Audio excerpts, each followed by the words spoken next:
Well, we'll try this again. I thought the music would turn off in my earpods, but it didn't. So it was a little confusing. And then I listened to a little bit of it and it didn't really come on. So here I am walking in the park. You know what? It's just a beautiful evening. It was a beautiful day. I guess continues to be a beautiful day.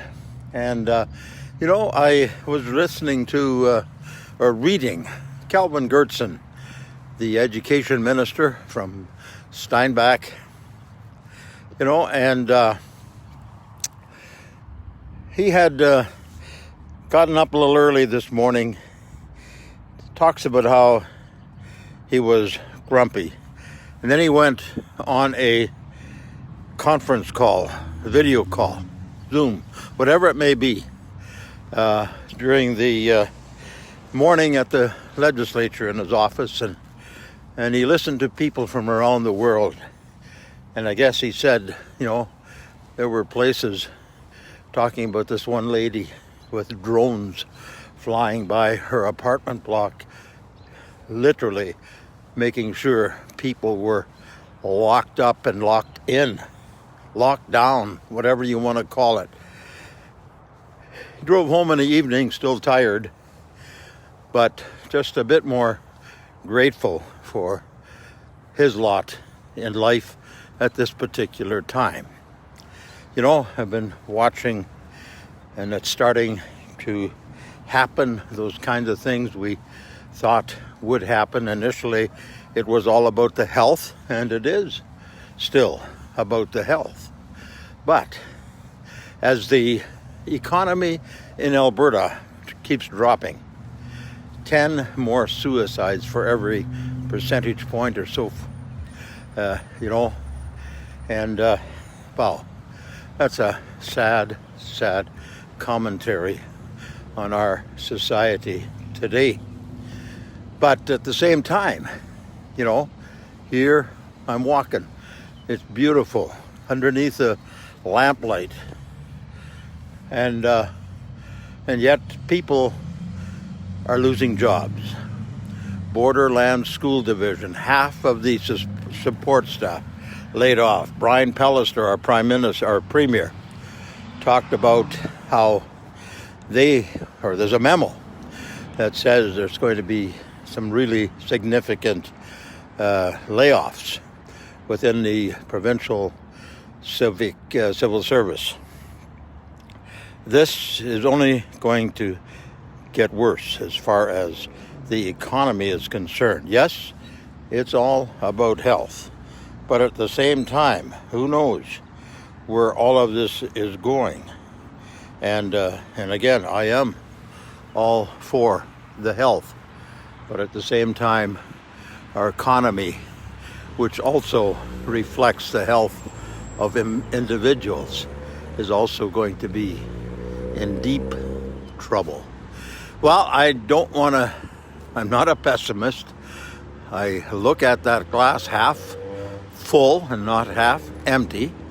But at the same time, I'm also a realist. As I said here in my last, I've been a journalist, an agricultural journalist for 49 years or close to it.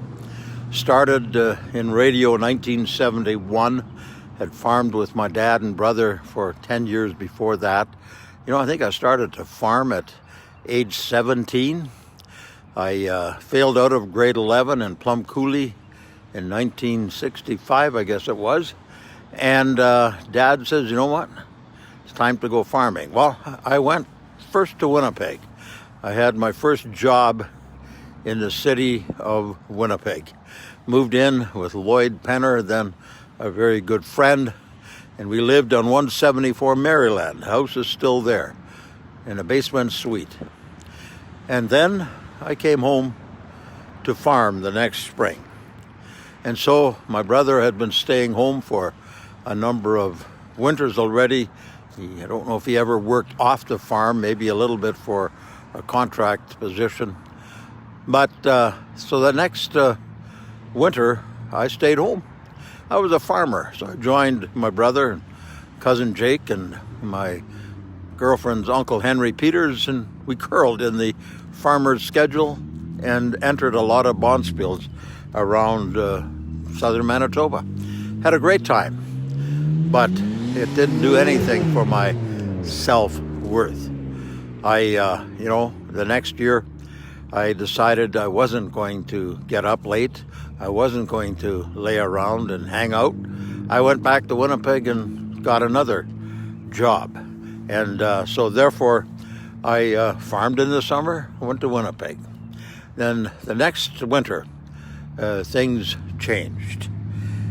And that's when I decided to give my heart to the Lord and went to Elam Bible School. That was that winter. We got engaged, but my wife said she didn't want to she didn't mind marrying a farmer. She didn't want a dumb farmer. So I went to Garden Valley Collegiate Institute as a mature student to appease her to some extent, but I made it. Went to university for one winter. Went to a university for another winter. Came home in the spring of 1971. And my dad says there's a job advertisement for a farm broadcaster. Well, what do I know about farm broadcasting? But I applied, and Jim McSweeney called me a month later. He says, you know what, $300 a month and all the old records you can eat. Okay, that was Jim. Jim, I was probably the last person that Jim trained professionally, and I was so happy to have him train me. I had some tough times, but I continued to stay with the farm till about 1975. And I'm not exactly sure where I'm going with all of this, but at the same time, I said, my cup is half full, but at the same time, we need to be realists. And so I've been a realist and an objective farm journalist for now 49 years. That doesn't mean I don't have biases. Doesn't mean that I don't make my points known and clear. But when you write an article, then you use the viewpoint of the subjects of that article. It's in columns and it's in podcasts like this that I can express more viewpoints. And I can also share my testimony time and time again. So, we've got to hang in there. We've got to, I spoke at Salem Home Chapel today, service downstairs with the in-house television. Went upstairs to the Alzheimer's and the ward upstairs, and oh, what a blessing. Then I came back down and did a service for Helena Suderman. Well, it wasn't so much for her, but in her memory. We did a memorial service in the unit that she had been. You know what? Here was a lady, 94 years old. And after I'd finished the memorial service, she had worked at Salem as a healthcare aide for 18 years. She lived there for 16 years until just, I guess, yesterday morning. Agatha Harms of Hamburg, a sister, happens to live there. Said she had spent the last evening with Helena Suderman praying. The next day, she went to be with the Lord. What a privilege it was for me. My cup is 3/4 full when I come away from Salem, because these people, that's all they have, but they've got such wonderful staff, such wonderful care management, board of directors, all of that. And so it's a privilege to go in there. So we need to take charge of our life, not so much making sure that we are in charge of the life. No, that's not what I mean. We need to allow God to take charge, but we need to understand that this isn't the end of the world. We have a pandemic around the world, and it's horrific. It's horrific, and all the fallout will be even worse. But at the same time, I'm standing here in the Bethel Heritage Park, and guess what? This is where I was born. Mom and Dad passed away here. My wife worked here, and she was born here. And what a wonderful tribute. Dr. C.W. Weeb, doctor for many years. We had Dr. Kahn, Dr. Pachigra, Dr. Jacobs, and Dr. Jacobs, bless his heart, is still working. And what a wonderful place that we had here. And yet, this is where I'm standing today.